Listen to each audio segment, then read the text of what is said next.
तो नौहाद, रिकॉर्डिंग में तुम्हारा नाम आ गया, ठीक है। अच्छा, तो हमने स्टार्ट करना है Dalton law of partial pressure, बहुत इंपॉर्टेंट है। जिस हमने Boyle's law, Charles law, Avogadro's law पढ़ा है और वो लॉज आइडियल गैस लॉज हैं, तो Dalton law of partial pressure भी आइडियल गैस लॉ है, ठीक है। तो 1803 में एक साइंटिस्ट था जॉन डाल्टन, और he was an English school teacher. उसने कहा कि अगर एक कंटेनर में हम मुख्तलिफ किस्म की गैसेस ले लें, लेट्स सपोज मैंने 4 गैसेस ली हैं, ए, बी, सी एंड डी, ये 4 गैसेस हैं। ये चारों गैसेस जो है, पहली बात इनका तो नॉन रिएक्टिंग होना जरूरी है। क्या होना जरूरी है? नॉन रिएक्टिंग, मतलब ये आपस में रिएक्ट नहीं करें। मतलब लेट्स सपोज हवा में नाइट्रोजन है, हवा में ऑक्सीजन भी है, हवा में कार्बन डाइऑक्साइड भी है, अमाउंट तो काफी ज्यादा है, लेकिन वो आपस में रिएक्ट नहीं करते। ऑर्डिनरी टेम्परेचर प्रेशर पे रिएक्ट करता है ये हवा में नाइट्रोजन ऑक्सीजन, लेकिन उसके लिए 3000 डिग्री सेंटीग्रेड टेम्परेचर चाहिए। आपको पता है कि जब ये थंडर स्टॉर्म या लाइटनिंग होती है, बिजली जो चमक होती है, ये बिजली चमकती है तो उसका टेम्परेचर इतना ज्यादा होता है कि वो हवा में मौजूद नाइट्रोजन को और हवा में मौजूद ऑक्सीजन को मजबूर करता है कि वो आपस में रिएक्ट करके नाइट्रिक ऑक्साइड बना दे। क्या बने? Nitric oxide. तो लिहाजा हवा में जो गैसेस है वो नॉर्मल कंडीशन पे रिएक्ट नहीं करती। ए, बी, सी, डी का नॉन रिएक्टिंग होना जरूरी है, ठीक है।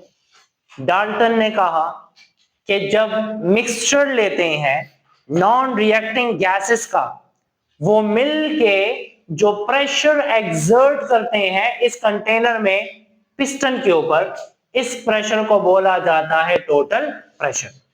इसे टोटल प्रेशर बोलते हैं। अब डाल्टन ने कहा ये टोटल प्रेशर किसके बराबर है? उसने कहा कि टोटल प्रेशर बराबर है ए के प्रेशर प्लस बी के प्रेशर प्लस सी के प्रेशर और प्लस डी के प्रेशर। इन चारों गैसेस के इंडिविजुअल प्रेशर को प्लस करेंगे तो हमें क्या मिलेगा? टोटल प्रेशर मिलेगा। तो P T is equal to P A plus P B plus P C and plus P D. इस इंडिविजुअल प्रेशर को बोला जाता है पार्शियल प्रेशर। कौन सा प्रेशर है? Partial pressure. तो आपने याद रखना है कि इसने क्या कहा, the total pressure exerted by the mixture of non-reacting gases is equal to the sum of partial pressure of individual gases। individual gas का जो पार्शियल प्रेशर है, ठीक है, उनको प्लस कर देंगे तो वो टोटल प्रेशर के बराबर होगा। मतलब क्या? अगर मैं ए को अलग कंटेनर में लेता हूं तो वो 2 एटमॉस्फेरिक प्रेशर एक्सर्ट कर रहा है, बी को मैं अलग लेता हूं तो वो 3 एक्सर्ट कर रहा है, सी को लेता हूं तो वो 4 एक्सर्ट कर रहा है, लेट सपोज, और अगर मैं डी लेता हूं तो वो 5 एक्सर्ट कर रहा है। और इन चारों गैसेस को मैंने कंबाइन कर दिया तो टोटल प्रेशर कितना होगा? 2 + 3 + 4 + 5, मतलब टोटल प्रेशर 14 हो जाएगा। कितना? 14। ये बराबर हो जाएगा 14 एटमॉस्फेयर के। समझ आ गई? ये है हमारे पास Dalton of partial pressure. In 1803 John Dalton propose this law, और इसकी स्टेटमेंट क्या है?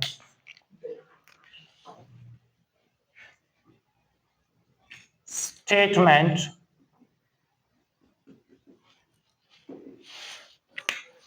कि the total pressure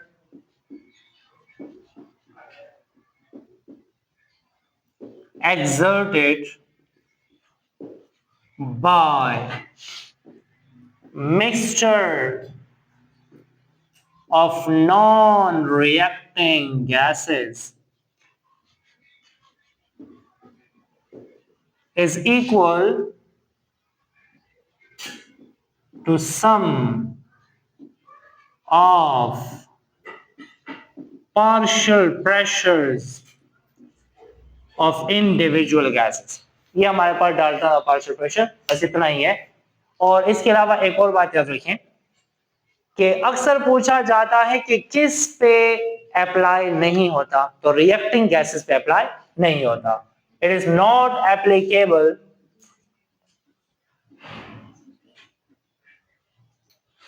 for reacting gases, ये रिएक्टिंग गैसेस पे एप्लीकेबल नहीं होता। खामोशी से बैठे। अच्छा, अब अगर एमसीक्यू आए कि Dalton's law of partial pressure is not applicable for, किस पे एप्लीकेबल नहीं होगा? A, nitrogen and carbon dioxide का मिक्सचर, बी, नाइट्रोजन और आर्गन का मिक्सचर, सी, एमोनिया और HCl का mixture, and D, none of these. सब पे अप्लाई होता है। किस पे अप्लाई नहीं होता? तो आपने याद रख लेना है कि नाइट्रोजन और कार्बन डाइऑक्साइड तो हवा में है, ये आपस में रिएक्ट नहीं करते। आर्गन और ये भी रिएक्ट नहीं करते। अब हो सकता है सी हो सकता है। अब आपको पता होना चाहिए ammonia is a base and HCl is an acid, और जब एसिड और बेस को हमने कंबाइन किया तो क्या बनेगा? साल्ट बनेगा। ये दोनों आपस में रिएक्ट कर लेंगे और रिएक्ट करने के बाद क्या बना देंगे? NH4Cl, ammonium chloride. इसका मतलब ये हुआ कि रिएक्टिंग गैसेस पे अप्लाई नहीं होता। मैंने एक कंटेनर में एमोनिया गैस ली है, उसका प्रेशर 10 एटमॉस्फेयर है, लेट सपोज। दूसरे कंटेनर में HCl गैस ली है, उसका प्रेशर लेट सपोज करें 5 एटमॉस्फेयर है। मैंने इन दोनों को कंबाइन किया, मेरे हिसाब से टोटल प्रेशर होना चाहिए 15। क्या होना चाहिए? लेकिन टोटल प्रेशर 15 नहीं होता। क्यों? क्योंकि एमोनिया नहीं रहती और HCl नहीं रहता। वो आपस में रिएक्ट करके सॉलिड बना देता है, एमोनियम क्लोराइड। और जब सॉलिड बना तो प्रेशर तो गैस का होता है, सॉलिड का नहीं होता। So this is applicable for non reacting gases only. अब याद रहे, हम पार्शियल प्रेशर मालूम कर सकते हैं। पार्शियल प्रेशर कैसे मालूम करते हैं? अगर हमें कोई कहे कि ए का जो प्रेशर है इसके अंदर किस पे डिपेंड करता है? किसी जमाने में हमने राउल्स लॉ पढ़ा था। राउल्स लॉ नाम सुना सुना लगता है कि सुना सुना लग रहा है? क्या पढ़ा? सुना सुना। क्या था? partial pressure is equal to mole fraction of that component multiplied by total pressure। ये हमें कहा था राउल्स ने। ये फार्मूला फिलहाल यहाँ पे नहीं लिखा हुआ, ये फार्मूला चैप्टर नंबर 10 में लिखा हुआ है, यहाँ पे कोई और फार्मूला लिखा है। वैसे अगर एमसीक्यू आ जाए तो दो फार्मूलाज हैं, हम इस फार्मूला से भी फाइंड कर सकते हैं और दूसरा फार्मूला भी है। दूसरा क्या है? We can find out by using mole fraction and we can find out by using percentage. कि ए की परसेंटेज कितनी है, मल्टीप्लाई करेंगे किसके साथ? टोटल प्रेशर के साथ। किसके साथ? Total pressure. अब सुने, अगर हमें कोई कहे हवा में air contain how much nitrogen, 78% nitrogen है। हवा में ऑक्सीजन कितना है? 21% है। और हवा में कार्बन डाइऑक्साइड कितना है? 0.036% है। ये सब मिलके, बाकी गैसेस भी है और भी है, लेकिन मिलके टोटल प्रेशर कितना एक्सर्ट करती हैं? 1 atmosphere which is equal to 760 millimetre of mercury. अब टोटल हवा का प्रेशर 760 है, तो बताएं नाइट्रोजन कितना एक्सर्ट करेगा, ऑक्सीजन कितना करेगा और कार्बन डाइऑक्साइड कितना करेगा? फाइंड कर सकते हैं ना। परसेंटेज को मल्टीप्लाई करेंगे टोटल प्रेशर के साथ। ना हवा में प्रेशर फाइंड करेंगे। Partial pressure of nitrogen in air, how much percent? 78 multiply total pressure हवा का कितना है? ठीक है, हमने सिर्फ मल्टीप्लाई नहीं करना, असल में हमने क्या करना है, इस परसेंट का मतलब क्या है? पर 100, पर सेंट, सेंट का मतलब 100, मतलब डिवाइडेड बाय 100 करना है। जब इसको डिवाइड किया फिर मल्टीप्लाई किया तो क्या आता है? 592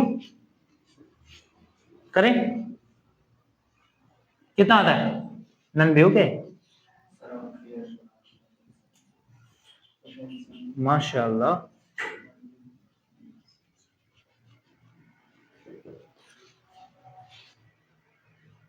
जी आप बोल रहे, 592, शुक्र अल्लाह का, 592.8 मिलीमीटर ऑफ मरकरी। तो 760 जो हवा का प्रेशर है उसमें 592.8 मिलीमीटर किसका है, नाइट्रोजन, जिसकी परसेंटेज ज्यादा उसका उसकी कंट्रीब्यूशन ज्यादा। अब ऑक्सीजन देख लेते हैं, 159.6 ऐसे ही है। अच्छा, ये हमारे पास ऑक्सीजन का प्रेशर हवा में, ठीक है, इसकी परसेंटेज कम है तो कंट्रीब्यूशन भी कम है। अब परसेंटेज ऑफ कार्बन डाइऑक्साइड क्या है, वो है 0.036 डिवाइडेड बाय 100 मल्टीप्लाई बाय 760। फिर बोले 0.2736 मिलीमीटर ऑफ मरकरी। अच्छा, ये पार्शियल प्रेशर की बेस पे हमारा ब्रीथिंग पर्पस होता है। हवा में ऑक्सीजन का प्रेशर ज्यादा है और हमारे लंग्स में प्रेशर कम है, तो ज्यादा प्रेशर से ऑक्सीजन हमारे लंग्स में जाता है। इसी तरह हमारे बॉडी में लंग्स में कार्बन डाइऑक्साइड का प्रेशर ज्यादा है और हवा में प्रेशर कम है, तो अंदर से कार्बन डाइऑक्साइड एक्सहेल हो जाती है, ठीक है। इनहेलेशन एक्सहेलेशन किस बेसिस पे होता है, डाल्टन और पार्शियल प्रेशर की बेस पे होता है। इसी तरह आगे एग्जाम्पल है, एग्जाम्पल में दिया गया है परसेंटेज, नाइट्रोजन की परसेंटेज है, हाइड्रोजन की परसेंटेज है और एमोनिया की है। ये तीनों मिलकर प्रेशर एक्सर्ट करते हैं 50 एटमॉस्फेयर। कितना, हमें परसेंटेज भी दी है और हमें टोटल प्रेशर भी दिया है। तो क्या हम परसेंटेज और टोटल प्रेशर से पार्शियल प्रेशर मालूम कर सकते हैं? यस वी कैन, और आपने करना है, आप खुद से सॉल्व कर लें फिर पता लग जाएगा, ठीक है। तो हमारे पास आंसर इसमें आ जाएगा, ठीक है। ये हो गया हमारे पास डाल्टन ऑफ पार्शियल प्रेशर। हाँ, लाइक शेयर एंड सब्सक्राइब और बेल आइकन बंद कर